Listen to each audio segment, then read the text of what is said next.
Bom dia, boa tarde, boa noite. Bom, antes de começar, eu queria compartilhar um fato muito bacana e te fazer um pedido logo em seguida.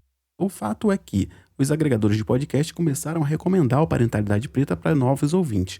Isso tem acontecido porque muita gente tem avaliado e ouvido Parentalidade Preta. Então o pedido é o seguinte: avalie e ouça o Parentalidade Preta aí no seu agregador. Aí, enquanto você escuta, não deixa de dar uma nota 5 estrelas ou qualquer outra coisa que faça com que ele seja bem avaliado na plataforma.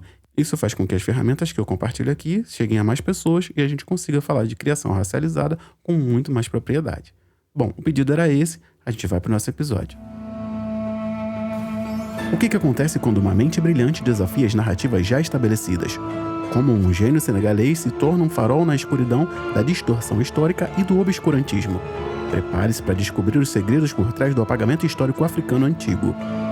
Em comemoração ao centenário de Cheikh Anta Diop, a gente vai desvendar as camadas profundas da sua vida, desafiando as noções convencionais e provocando reflexões sobre a identidade, história e o legado africanos. Aqui você vai romper a barreira do senso comum e explorar o extraordinário. Aperte o cinto, porque essa jornada promete questionar, inspirar e te surpreender. Esse é Diop, Estrelas Negras no Céu do Egito, um especial do Parenta, aqui no podcast Parentalidade Preta. Parte 6, Maat.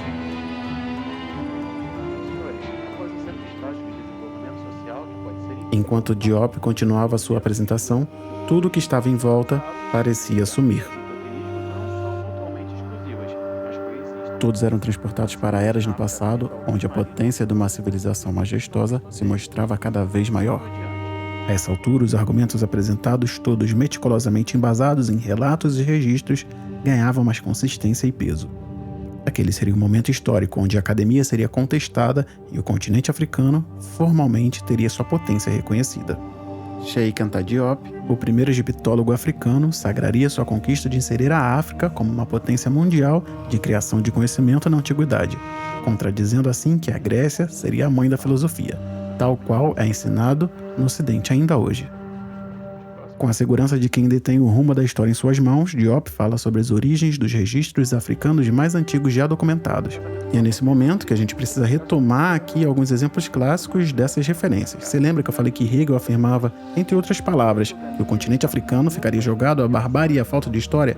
Então que tal se a gente falasse um pouco de um conceito antigo, mais antigo que a própria história, um conceito que seria transformado em uma deusa que depois retornaria como o próprio conceito, uma entidade da qual viriam diversos códigos de conduta.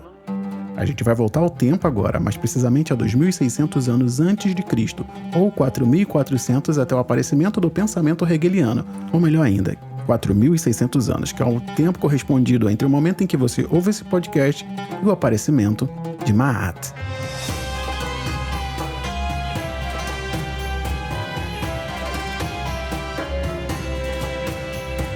Na religião egípcia, Maat é a deusa da verdade, da justiça, da retidão e da ordem. É a deusa responsável pela manutenção da ordem cósmica e social. Esposa e ou irmã de Thoth, o deus Lua, ela é representada como uma mulher jovem ostentando uma pluma de avestruz na cabeça. Pluma essa que é usada para pesar o coração dos mortos no julgamento de Osíris. Maat é a mãe de Ra, também sua filha e talvez esposa. Ela é irmã do faraó mítico Osíris, ou Horus, que segura o equilíbrio cósmico e é graças a ela que o mundo funciona perfeitamente. Como dizem as inscrições, abre aspas, ela é a luz que traz Ra ao mundo, fecha aspas. E se você quiser saber mais sobre o nascimento de Ra, vai lá no Parenta 23 Paternidade Preta, que a gente construiu muito bem o nascimento de Ra. Voltando. Posteriormente, ela é retratada como a esposa de Thoth. Thoth, que é o patrono dos escribas, é aquele que revela Maat, que reconhece Maat, que ama e que dá Maat ao criador de Maat. Em textos como a Instrução de Amenemop, os escribas são instruídos a seguir os preceitos de Maat, em sua vida privada, bem como no seu trabalho. As exortações para se viver de acordo com Maat são tais que esses tipos de textos têm sido descritos como literatura de Maat. De acordo com a literatura egípcia, no julgamento dos mortos, ela pesava as almas de todos que chegassem ao salão do julgamento subterrâneo com a pena da verdade. Colocava a pluma na balança e no prato oposto o coração do falecido. Se os pratos ficassem em equilíbrio, o morto poderia festejar com as divindades e os espíritos dos mortos. Entretanto, se o coração fosse mais pesado, ele era devolvido para a mente para ser devorado. Sua opositora era sua irmã, Isfet, o Caos, que embora fosse temida, era essencial, pois ambos os aspectos, o positivo e o negativo, devem estar presentes para que o equilíbrio possa existir. Lembra e beije, né? Nessa altura do campeonato, eu preciso te lembrar que eu peguei esse artigo da Wikipédia, que é onde eu faço as pesquisas, a maior parte delas, para montar os episódios aqui do Parentalidade Preta. E no post relativo a esse episódio, vai estar toda a informação que você precisa, beleza? Vamos continuar. Representações de Maat como uma deusa são registradas já desde meados do Império Antigo, que vai de 2680 a 2190 a.C. Maat era retratada como uma mulher jovem, com vestes longas, sentada sobre os calcanhares ou de pé, com asas e uma pena de avestruz na cabeça. Em uma mão ela segura um cetro e na outra o Ankh, o símbolo da vida eterna, que a gente também explicou no Parenta 23. Se você não souber, volta lá. O elemento de Maat é o ar, e a cor favorita dela é o amarelo ocre. As imagens de Maat são comumente encontradas nos sarcófagos como um símbolo de proteção para a alma dos mortos.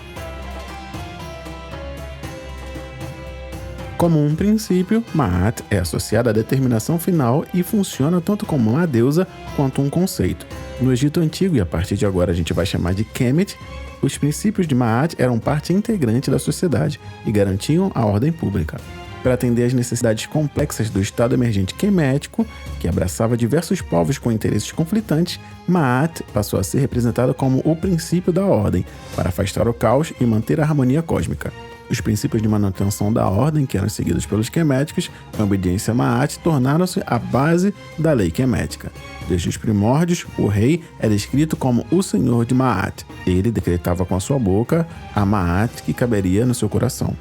É importante destacar que a gente está falando de 2.600 anos antes de Cristo, e já nessa época o significado de Maat se desenvolve a ponto de abraçar todos os aspectos da existência, incluindo o equilíbrio básico do universo, o relacionamento entre as partes constituintes, os ciclos das estações, os movimentos celestes e as observações religiosas. Maat também se aplicava às negociações justas, honestas e à confiança nas interações sociais.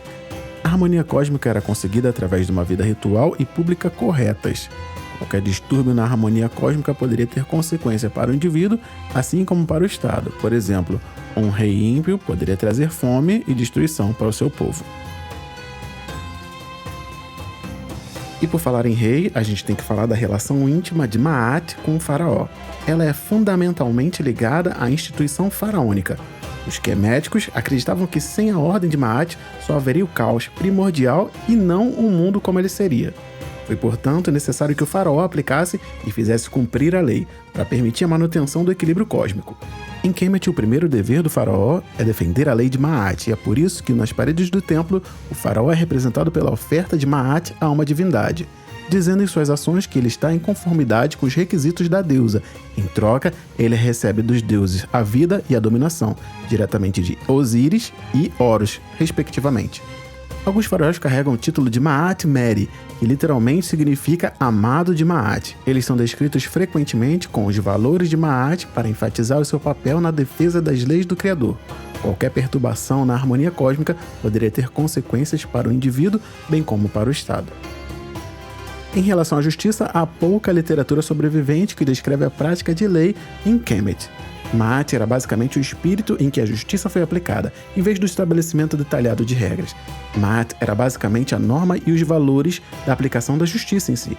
Audiências eram realizadas em locais do culto de Maat, e lá os prisioneiros eram mantidos em prisão preventiva. A partir da Quinta Dinastia, que vai de 2510 a 2370 a.C., em diante, o vizir responsável pela justiça foi chamado de sacerdote de Maat. Em períodos posteriores, os juízes também usavam a imagem da deusa. Maat era o sistema de valores que regulava o bem-estar social. Em Kemet, a lei de Maat também pode ser encontrada no capítulo 125 no Livro dos Mortos, que também é conhecido como as 42 Leis de Maat, a declaração de inocência ou as confissões negativas. Essas declarações variavam um pouco de túmulo para túmulo, e por isso não se pode ter uma consistência na definição crônica de Maat. Ao contrário, elas parecem expressar mais práticas individuais de cada proprietário de túmulo em vida para agradar Maat. As 42 confissões negativas de Ma'at são confissões que são uma espécie de mandamento de retidão para os queméticos, assim como os 10 mandamentos existem na sociedade judaico-cristã. Segundo a mitologia, no julgamento dos mortos, no tribunal subterrâneo, muitas vezes chamado de Salão das Duas Verdades, o coração do morto era pesado contra uma pena de algodão, representando simbolicamente Ma'at. O coração que pesasse mais que a pena era considerado indigno e seria devorado pela deusa Amint, e o seu proprietário seria condenado à eternidade no Duat. Os indivíduos de coração bom e puro eram enviados para o Aaro. A pesagem do coração era normalmente retratada no papiro, no livro dos mortos ou em cenas de tumbas. Tumbas essas que mostravam Anubis supervisionando a pesagem e Amint sentada, aguardando os resultados para que pudesse consumir aqueles que falharam. A imagem seria o coração do morto em um dos lados da balança e a pena de Ma'at do lado oposto. As 42 confissões negativas de Ma'at foram as vozes que você ouviu em cada lado da sua cabeça enquanto ouvia essa explanação, até chegar no momento do intervalo. Eu nunca amaldiçoei ou blasfemei a um Deus.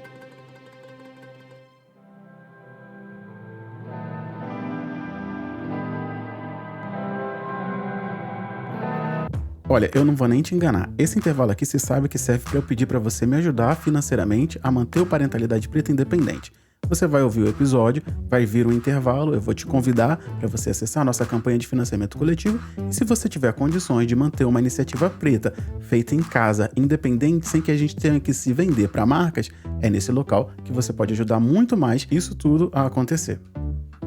É nesse intervalo que eu tento te convencer a economizar o valor de 2 bebidas por mês e ajudar a gente a se manter independente sem que eu tenha que colocar uma propaganda de algum produto ou marca com a qual eu não concordo aqui no Parentalidade Preta. Uma outra opção seria transformar essa obra em um produto para que ele fosse vendável. E eu não faço nem questão disso acontecer. Eu não queria transformar esse nosso local de compartilhamento de conhecimento em um produto para que um patrocinador viesse aqui e botasse qualquer coisa aqui que a gente não concorda, inclusive. Por isso que eu tô pedindo a sua ajuda. Não é porque eu acho que vai acontecer alguma coisa. Olha, eu tô aqui desde o começo e eu tô vendo como a Parentalidade Preta tá crescendo. Eu queria te convidar a me ajudar a manter isso, porque vai chegar um momento em que a gente simplesmente não vai ter braços e vai ter que terceirizar alguns serviços. Nesse momento eu queria poder contar somente com a ajuda da comunidade. Eu não queria ter que tratar com marcas, com empresas, com empresários, com pessoas que vão vir aqui oferecer dinheiro para poder mudar, inclusive, a narrativa do Parentalidade Preta. Não seria muito legal. Eu não tenho disposição para isso. Só que a gente precisa se manter financeiramente. É nesse local que eu te convido para conhecer a nossa campanha de financiamento coletivo que eu cadastrei lá no apoia.se/parenta. O link você já sabe, tá na descrição desse episódio. Não precisa nem procurar muito. Ou se você tiver alguma dúvida, me chama. Inclusive, falar em me chamar, eu queria falar de outra coisa. Eu sou doido para conhecer as pessoas que escutam Parentalidade Preta. Eu não tenho como saber que você tá me escutando aí. Então, nesse momento que você estiver ouvindo, ou melhor, nem para. Vai lá no Instagram e me manda uma mensagem. Fala, Diego, tô te ouvindo aqui agora e vi o seu chamado. Me chama lá no Instagram. Eu vou estar esperando, queria trocar uma ideia, te conhecer, saber quem é você que tá me ouvindo aí. Então é isso, a gente vai chegando ao final desse intervalo. Eu queria muito te convidar para realmente conhecer a nossa campanha de financiamento coletivo. Nós temos uma meta, 500 apoiadores agora em 2024 e estamos quase lá. Nós temos 10%, 52%. Mas é comunidade, né? Um pouquinho de cada um vai ficar gigante. Espero muito que você consiga ajudar a gente durante esse ano. Se programa aí, beleza? Bom, então agora a gente volta para a segunda parte do nosso especial Diop, Estrelas Negras no Céu do Egito. A gente não pode esquecer de onde a gente está. Estamos parados no meio da apresentação do doutor e professor Sheikh Anta Diop. Eu trouxe aqui esse interlúdio com Ma'at para te lembrar que a filosofia antiga existia sim e ela independia de validações ou não. Eu quis te trazer para esses conceitos para a gente não esquecer que existe uma base científica, histórica e registrada a respeito de toda essa filosofia. Afinal de contas, se a gente está falando de um código de condutas, a gente tem, inclusive, a base desse código de condutas, que é a Ma'at. E a aplicação dele eu vou dividir contigo a partir de agora.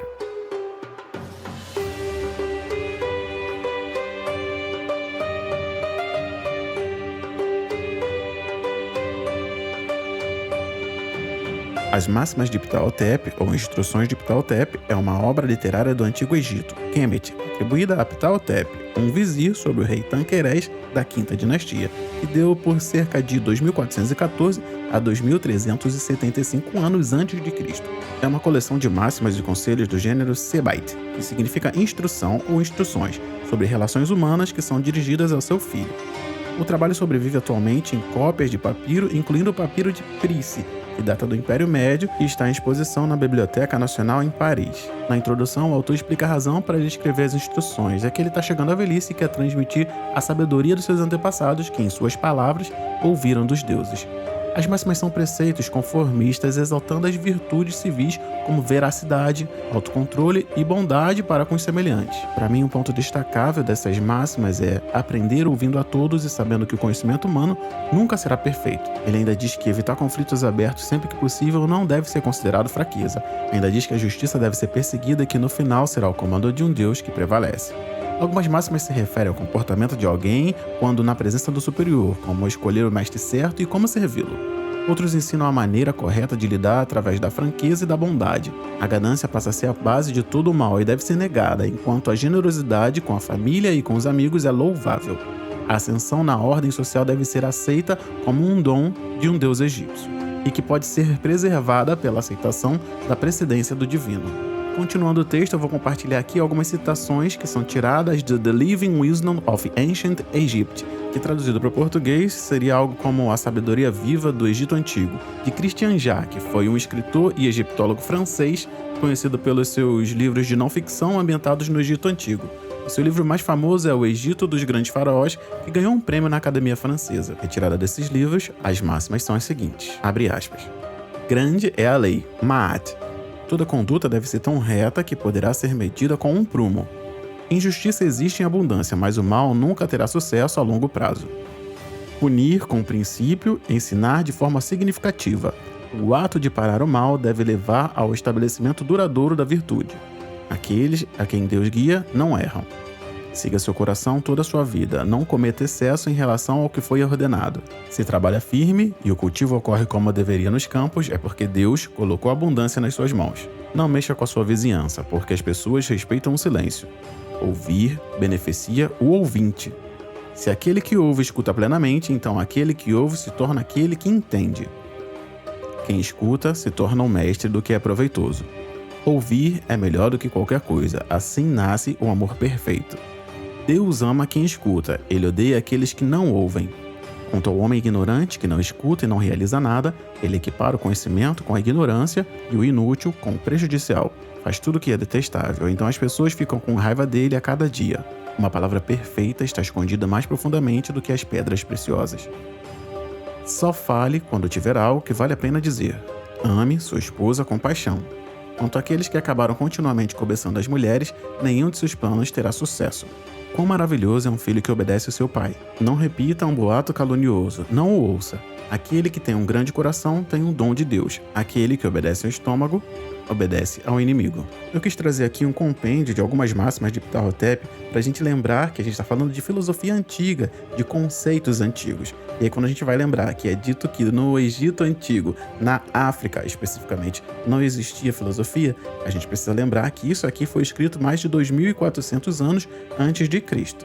Como aqui no Parenta a gente gosta de dar saltos temporais, eu vou te levar para um período mais à frente, que vai de 1300 a 1075 a.C., para falar das instruções de Amenemop, que é uma obra literária do Antigo Egito, Kemet, que é provavelmente composta durante o período Ramessida, que é onde se estipula que foi o reinado de Ramsés, e consiste em 30 capítulos de conselhos para uma vida bem-sucedida. Ele é atribuído a Amenemop, filho de Canarcte. O texto reflete sobre qualidades e comportamentos internos necessários para uma vida feliz, em meio aos desafios sociais e econômicos. As instruções de Amenemop são consideradas obras-primas da sabedoria antiga, inclusive foram usadas para a construção de um livro, digamos, um pouco mais conhecido e reconhecido, que acabou sendo uma enciclopédia antiga de alguns costumes. As instruções de Amenemop você vai encontrar com algumas transcrições e traduções num livro chamado Provérbios, que está na Bíblia. A obra também pertence ao mesmo gênero literário que eu citei aqui anteriormente, o Sebaite, que são os textos de instrução. Inclusive, ela pode-se dizer que é uma evolução das máximas de Ptah-hotep que você ouviu há alguns minutos atrás. Durante a era da piedade pessoal no Império Novo, Amenemop destaca a mudança de valores enfatizando a paz interior por meio de aceitação passiva da vontade divina. O autor defende os princípios da lei natural, Ma'at, destacando a importância de defender as classes mais fracas, mostrar os respeitos aos idosos, viúvas e pobres, condenando abusos de poder. O texto mais completo se encontra no papiro 10.474 no Museu Britânico e revela a influência egípcia sobre a literatura hebraica, especialmente nos reinados de Salomão e Ezequias. A comparação entre Amenemop e o livro dos Provérbios indicou que o texto hebraico foi fortemente influenciado pelo egípcio. A relação entre essas duas obras, as Instruções de Amenemop e o livro de Provérbios, continua sendo objeto de debate, com uma grande maioria de estudiosos apontando a primazia desse documento africano, enquanto uma minoria questiona a extensão dessa influência, afinal de contas, é africana. E se a gente precisa trabalhar no apagamento de Hegel e de seus comparsas, teria que ser sim questionável. Eu vou fazer o seguinte, eu vou deixar com você aqui algumas comparações e aí você tira suas próprias conclusões entre as Instruções de Amenemop, um documento africano, e a Bíblia, esse livro que muita gente acredita. Eu vou inclusive primeiro trazer as passagens da Bíblia, do livro de Provérbios, e em seguida as Instruções de Amenemop, uma depois da outra, para você ir comparando aí. Em Provérbios 22, de 17 a 18, tem-se o seguinte, abre aspas: Inclina teu ouvido e ouve as palavras dos sábios, e aplica o teu coração ao meu conhecimento, porque te será agradável se guardares no teu íntimo, se aplicares todas elas aos teus lábios. Em Amenemop, capítulo 1, tem-se o seguinte: Dá o teu ouvido e ouve o que eu digo, e aplica o teu coração para aprender. É bom para ti colocá-los no teu coração. Deixa-os descansar num cofre no teu ventre, para que possam atuar como um pino sobre a sua língua. Em Provérbios 22, tem-se: Não roubes ao pobre, porque é pobre, nem atropeles na porta o aflito. Em Amenemop, capítulo 2, Acautela-te de roubar os pobres e oprimir os aflitos. Em Provérbios 22, 24 a 25, tem-se: Não sejas companheiro do homem briguento, nem andes com o colérico, para que não aprendas as suas veredas e tomes um laço para a tua alma. Em Amenemop, capítulo 10, você encontra: Não se associe com o homem apaixonado, nem aborde-o para uma conversa. Não se lance para se apegar a tal pessoa, para que o terror não te leve embora. A totalidade para essas comparações eu vou deixar no link relativo ao post desse episódio, que você vai encontrar aí na descrição dele mesmo. Eu vou trazer mais algumas aqui. Em Provérbios 23:10, ele diz o seguinte: Não mude de lugar os antigos marcos de propriedade, nem invada as terras dos órfãos. Em Amenemop, no capítulo 6, você encontra: Não retire o marco dos limites do campo e não viole o limite das viúvas. Para encerrar as comparações aqui nesse episódio, eu vou deixar mais uma apenas. Ela diz o seguinte, em Provérbios 23:12: Dedique a disciplina o seu coração e os seus ouvidos às palavras que dão conhecimento. Em Amenemop, capítulo 1, ele diz: Dê os teus ouvidos, ouça as palavras que são ditas, dá ao teu coração para implementá-las. A gente está falando aqui de palavras que foram escritas com mais de 1000 anos de diferença, e você consegue ver a similaridade entre elas. Não é coincidência, nem é apropriação cultural, é uma construção natural de tudo isso. Nesse compêndio aqui, eu quis reforçar com você que há mais de 2.600 anos antes de Cristo já se falava em códigos de conduta, moral e ética, tudo ligado à filosofia que foi negada, juntamente com a história, ao continente africano. Então, se você tiver alguma dúvida a respeito da potência disso tudo, você pode recorrer a Ma'at, Ptah-hotep, Amenemop ou até a Bíblia. E a gente se vê no próximo episódio. Eu sou Diego, pai de Benjamin, Aurora e esposo de Tatiane, e esse foi mais um episódio do especial Diop, Estrelas Negras no Céu do Egito. Esse é um spin-off do Parenta, que é o carro-chefe aqui do podcast Parentalidade Preta, onde eu vou propor uma construção em comemoração ao centenário do nascimento do doutor e professor Sheikh Anta Diop, que tanto é referência para as construções do Parentalidade Preta como o universo. O podcast Parentalidade Preta faz parte do Parentaverso, que é o universo que se completa e se expande em qualquer lugar onde você consiga achar a menção Parentalidade Preta. Em todas as mídias do Parentalidade Preta, eu busco compartilhar ferramentas que eu adquiri ao longo do tempo para que a gente possa investir numa criação racializada, que projete os nossos filhos para frente com uma consciência racial empoderada de verdade. Eu não sei se você sabe, mas exatamente nesse momento o podcast Parenta, que é o carro-chefe aqui do Parentalidade Preta, está entre temporadas. Isso quer dizer que esse episódio é um spin-off. A gente está soltando conteúdos além que estão expandindo esse universo. Então, se você gostou desse especial, eu vou te convidar para continuar por aqui e até que saia o próximo episódio, você ouça os outros episódios aqui do podcast Parentalidade Preta e tudo que tem sido compartilhado até agora. Bom, eu te espero na próxima. Não deixa de acessar o @Parentalidade Preta e de colaborar com a nossa campanha de financiamento coletivo, que é o que faz com que esse universo aconteça. Acessa lá o apoia.se/parenta. Se você gostou desse episódio, manda ele para alguém e não deixa de classificar o Parentalidade Preta aí no seu tocador. A gente se vê na próxima. Grande abraço e até mais.